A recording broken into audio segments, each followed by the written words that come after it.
or 17 hours. The Strait of Hormuz, central Persian Gulf, 62 nautical miles southeast of Bandar Abbas. The surface of the water lies flat and black, the air still and salted, the horizon pale where the pre-dawn light barely breathes. Then every radar screen aboard US Abraham Lincoln screams at once. The E-2D Advanced Hawkeye orbiting at 22,000 feet registers the signatures first. Not 1, not 10, not 50. 200 discrete radar returns, airborne, low altitude, fast closing, erupting simultaneously from 3 separate coastal launch coordinates along the Iranian shoreline. The tactical action officer aboard Lincoln receives the data feed at 17,044. He calls away general quarters in the same breath. Throughout the carrier strike group, battle stations alarms cascade across 7 warships. The scope of the threat is undeniable. A coordinated, multi-axis swarm attack of Iranian Shahed-derived tactical UAVs, converging on a single point, the flight deck of the most powerful warship afloat. The strike group commander has 17 minutes before the first wave reaches engagement range. Those 17 minutes will decide everything. At 05:19 hours, the E-2D Hawkeye transmits full targeting data across the strike group's Link 16 network. The picture is unambiguous.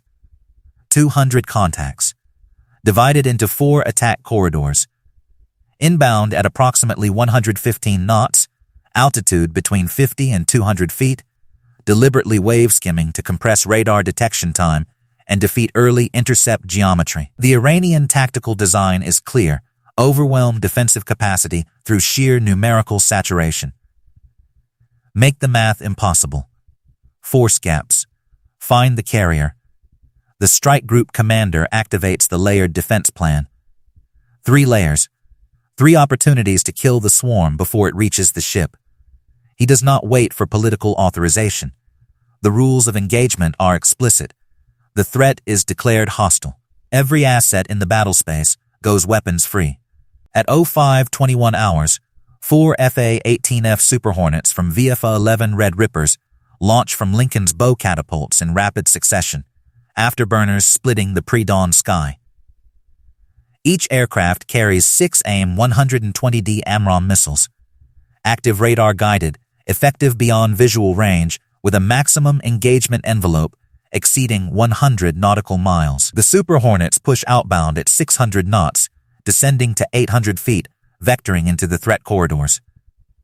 2 additional FA-18Fs from VFA-31 Tomcatters launch at 05:22. 6 aircraft. 42 long-range intercept missiles total. The outer perimeter of the defense is established. At 05:24 hours, the pilots call radar lock on the lead elements of the swarm. The contacts are dense, grouped in clusters of 8 to 12, flying loose formation, evidently programmed with basic separation protocols to prevent fratricide at detonation. The tactical action officer authorizes the first shot, missiles away at 05:24,038. Travel time to the forward contacts, 22 seconds. The first 6 AMRAAMs impact at 05:25 hours exactly. 6 detonations, brief, brilliant, low against the water. 6 UAVs obliterated. The Super Hornets pivot, reacquire, and fire again. The cadence becomes relentless. Missiles away, impact. Missiles away, impact. The outer intercept layer is consuming the swarm from the front, but the math is already turning. 200 contacts -6, -12, -18. The arithmetic is not favorable. The swarm keeps coming. At 05:29 hours, the middle intercept layer activates. US Gravely, an Arleigh Burke-class destroyer positioned 14 nautical miles northeast of Lincoln, opens fire with her Mark 41 vertical launch system. 40 SM-2 Block EX standard missiles launch in a ripple sequence over 90 seconds, each missile arcing upward before nosing down toward a designated swarm element. Simultaneously, US Fitzgerald, positioned 11 nautical miles southwest, fires a second volley of 32 SM-2s, addressing the southern attack corridor. 72 shipboard missiles are now in flight. Combined with the continuing air-to-air engagements, the kill count climbs sharply. At 05:31, the tactical action officer calls out the running tally: 87 contacts destroyed. 113 remain.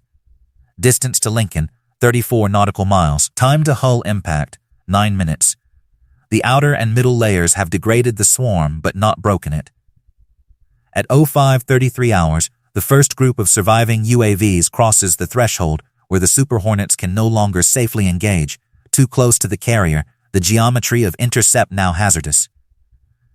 The fighter aircraft pull off, ascending and clearing the battlespace. The burden of the final layer falls entirely to the ships. Aboard Lincoln herself, the 4 phalanx Soyuz mounts come fully online. The tactical action officer arms the rolling airframe missile launchers. 2 Ram mounts, forward and aft, carry 21 missiles each.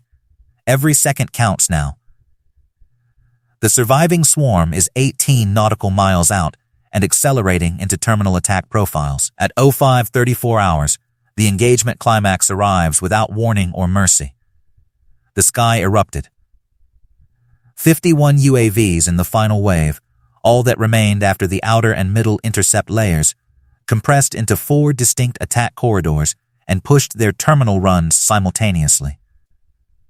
The Ram launchers aboard Lincoln fired first. 42 missiles out, detonations at ranges between 4 and 6 nautical miles, short, violent, rapid. 29 kills in 90 seconds. 22 UAVs survived the Ram engagement.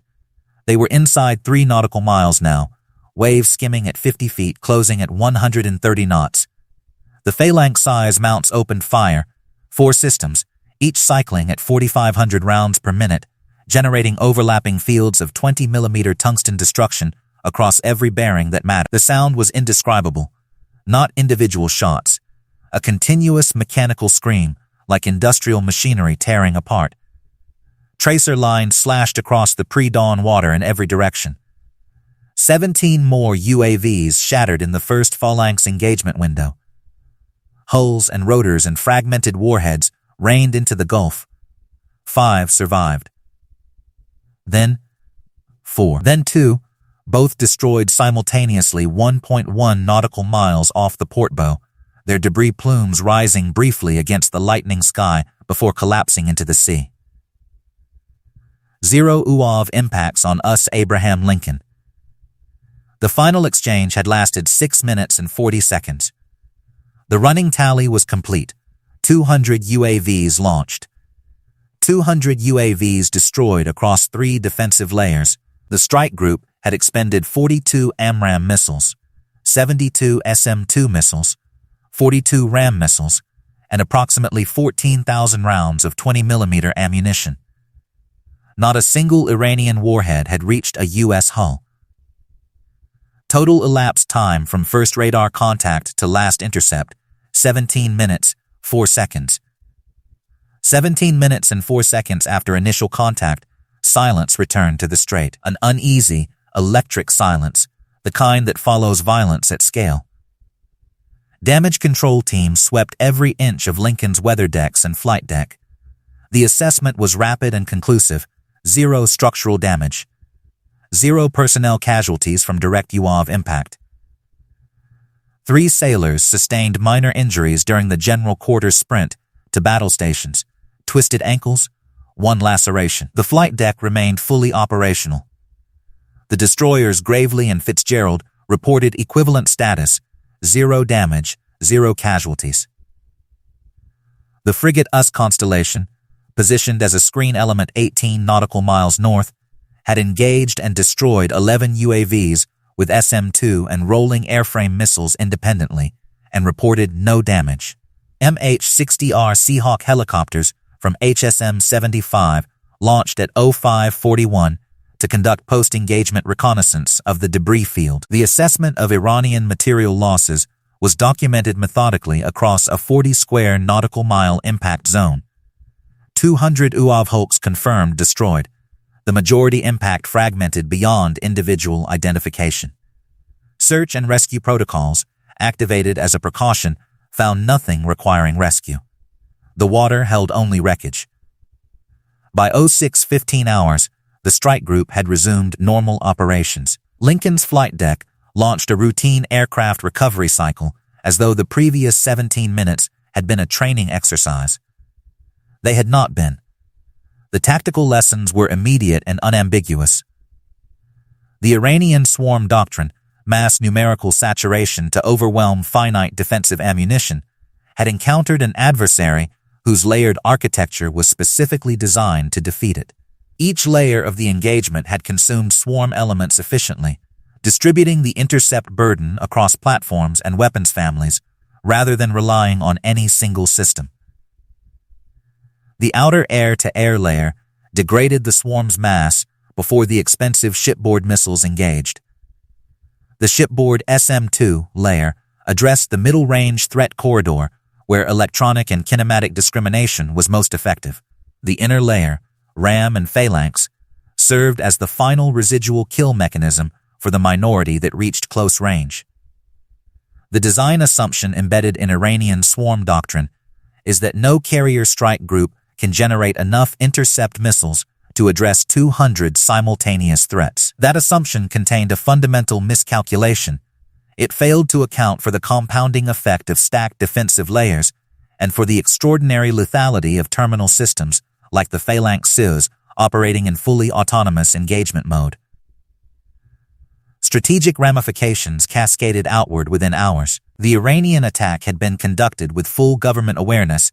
Satellite intelligence confirmed the UAV launch infrastructure at Bandar Abbas had been active for 6 days prior, a preparation timeline inconsistent with unauthorized rogue action. The engagement therefore constituted a direct state-sanctioned attack on a U.S. naval vessel in international waters, an act with profound implications under international law and under the existing framework of Gulf security agreements. Regional reactions reflected the weight of the outcome. Gulf Cooperation Council partners received briefings within 90 minutes of the engagement's conclusion. The message implicit in those briefings required no elaboration. The most technologically sophisticated swarm attack in the history of modern naval warfare had been absorbed completely, without a single American casualty, without a single dollar of damage to U.S. assets. The demonstrate capability was not hypothetical. It was documented. It was repeatable. This engagement fundamentally reshaped the calculus of swarm warfare in confined maritime environments. The assumption, held by multiple regional and near-peer competitors, that mass drone saturation represented a viable asymmetric strategy against U.S. carrier strike groups had been empirically tested and empirically refuted within 17 minutes. That refutation carries weight far beyond the Persian Gulf. Every naval planner watching from Beijing to Moscow to Pyongyang absorbed the same lesson simultaneously. Saturation has a ceiling.